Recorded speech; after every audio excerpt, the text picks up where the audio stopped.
High বন্ধুরা, কেমন আছো সবাই? আশা করি সবাই ভালো আছো। যারা আমাকে চেনো না বলে রাখি, আমি কুণাল দমদম থেকে একটি ছোট্ট ক্লাউড কিচেন টেস্টি বাইটের নামে শীঘ্রই খুলতে চলেছি। আর কালকে মেট্রো করে চলে গেছিলাম এসপ্ল্যানেড। আর এসপ্ল্যানেডে যাওয়ার একমাত্র কারণ হলো ইডেন গার্ডেন, কারণ ইডেন গার্ডেনেই চলছিল রঞ্জি ট্রফির টেস্ট ম্যাচ, যেটা বেঙ্গল ভার্সেস গুজরাটের মধ্যে হচ্ছিল। আর যেটা ছিল 5 নম্বর দিন। ঘুরতে যাওয়ার কারণে প্রথম 4 দিন ম্যাচটা দেখতে আসা হয়নি। সকালে অনেকটা কাজ সামলে প্রায় 12টা নাগাদ মাঠে আসি। 1-1.5 ঘন্টা খেলা দেখতে না দেখতেই হঠাৎ টি ব্রেক দিয়ে দেয়, আর আমিও বাইরে চলে আসি কিছু খেতে। তো একটা নিম্বু পানি নিয়ে খেতে খেতে চারিদিকটা দেখছি, আর ওইদিকে আবার ম্যাচ শুরু হতে যাচ্ছে। তো চট করে আবার মাঠের মধ্যে চলে আসলাম। ম্যাচের পরিস্থিতি বলতে বেঙ্গল 326 রানের একটা বড় অঙ্কের টার্গেট দেয় গুজরাটকে জিততে হলে, কিন্তু 150 রান করে 3 উইকেট হারিয়ে বসেছিল গুজরাট।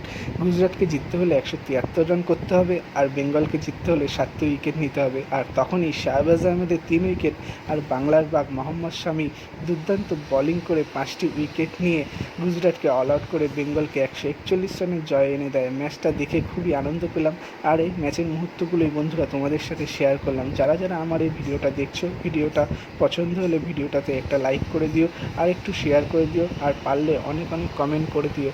আর যারা যারা এখনও এই পেজে নতুন, পেজটাকে প্লিজ ফলো করে দিও। আর যারা যারা আমার পেজটাকে ফলো করে আমাকে সাপোর্ট করছো, তাদেরকে অনেক অনেক ধন্যবাদ। আশা করি সবাই ভালো থাকুন, সুস্থ থাকুন, এই কামনাই করি। তো আজকের মতো ভিডিওটা এখানেই শেষ করছি। তো সবাইকে গুড বাই, টাটা।